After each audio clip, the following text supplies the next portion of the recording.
છે મોટા સમાચાર સુરતથી, જ્યાં આપના હવાલા કૌભાંડમાં નવા ખુલાસા સામે આવી રહ્યા છે। આપણે કહી દઈએ કે જે હવાલા કૌભાંડ સામે આવ્યું હતું તેમાં નવા ખુલાસા મળી આવ્યા છે।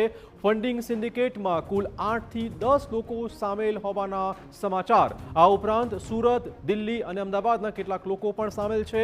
સુરત આઈટી ડિપાર્ટમેન્ટે સુરત ક્રાઇમ બ્રાન્ચ પાસેથી તમામ ડેટા રિકવર કર્યો છે, મેળવ્યો છે। આપના નેતાઓના સંપર્કમાં હતો આકાશ મિશ્રા નામનો વ્યક્તિ। પોલીસે આકાશ મિશ્રાના મોબાઈલ ડેટાની શરૂ કરી છે તપાસ। દિલ્હીથી પનીરના વેપારના નામે ચાલતું હતું સમગ્ર નેટવર્ક। દિલ્હીથી હિમાંશુ પાહુજા નામનો વ્યક્તિ મોકલતો હતો નિયમિત રૂપિયા। હિમાંશુ પનીરની ફેક્ટરી હોવાનું કહીને મોકલતો હતો આ રૂપિયા। અત્યાર સુધીમાં આશરે લગભગ 1.29 કરોડ રૂપિયા આ રીતે મોકલવામાં આવ્યો હોવાનો ખુલાસો થયો છે। સુરત શહેર અને જિલ્લાના ગામડાઓમાં રૂપિયા આપવાના હતા। નાણાંના જોરે મતદારોને પ્રભાવિત કરી બબાલ કરવાનો બદ ઇરાદો પણ હોઈ શકે છે। આ પ્રકારની સૂત્રો તરફથી જાણકારી પણ મળી રહી છે।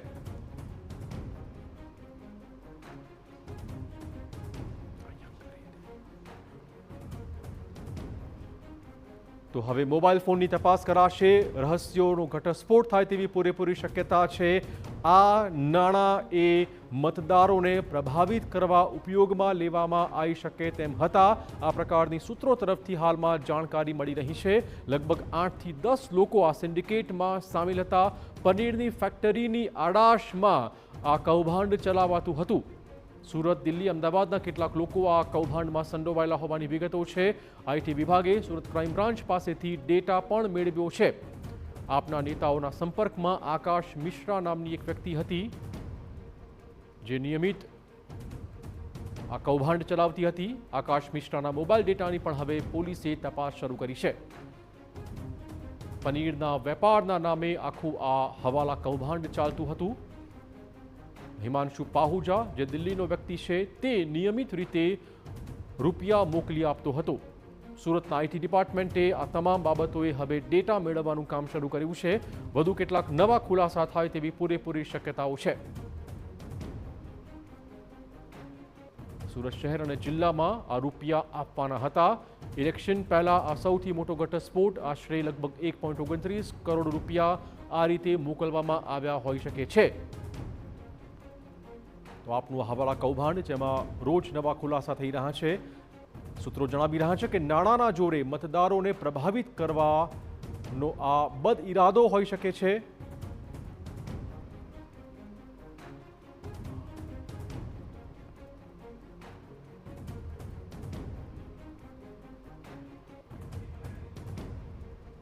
તો આ તમામ મુદ્દે વધુ વાત કરવા જોડાશે અમારા સંવાદદાતા બળદેવથી। બળદેવ,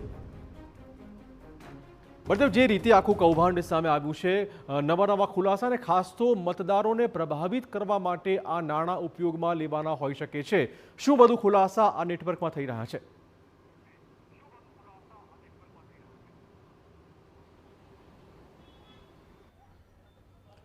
ચિરાગ, જે રીતે સુરતની અંદર જે રાજકીય જે ફંડિંગ બાબતનો જે કૌભાંડ જે સામે આવ્યું છે, હવાલાકાંડ જે સામે આવ્યું છે ફંડિંગને લઈને, તેની અંદર સુરત ક્રાઇમ બ્રાન્ચ દ્વારા જે સતત જે તપાસ કરવામાં આવી રહી છે, ત્યારે 10 તારીખે મૈધરપુરા વિસ્તારમાં આવેલી જે આંગડિયા પેઢીની અંદર લાખો રૂપિયા છે તે દિલ્હી ખાતેથી જે મોકલવામાં આવ્યા હતા અને ત્યારબાદ સુરત ખાતે જે બે વ્યક્તિઓ છે તેને લેવા આવે છે અને ત્યારબાદ આ રૂપિયાની જાણ જે રીતે પોલીસને થતાની સાથે જ પોલીસ જ્યારે ઘટના સ્થળે પહોંચે છે અને આ બંને લોકોની જે પૂછપરછ કરતા જાણવા મળ્યું હતું કે આ રૂપિયા છે તે દિલ્હીથી આવ્યા છે અને તેના કોઈ પુરાવા ન હોવાના કારણે ઉમરા પોલીસ સ્ટેશનની અંદર આ બાબતે જે જાણવાજોગ જે ફરિયાદ હતી તે નોંધવામાં આવી છે। હાલમાં તપાસ છે તે કરવામાં આવી રહી છે।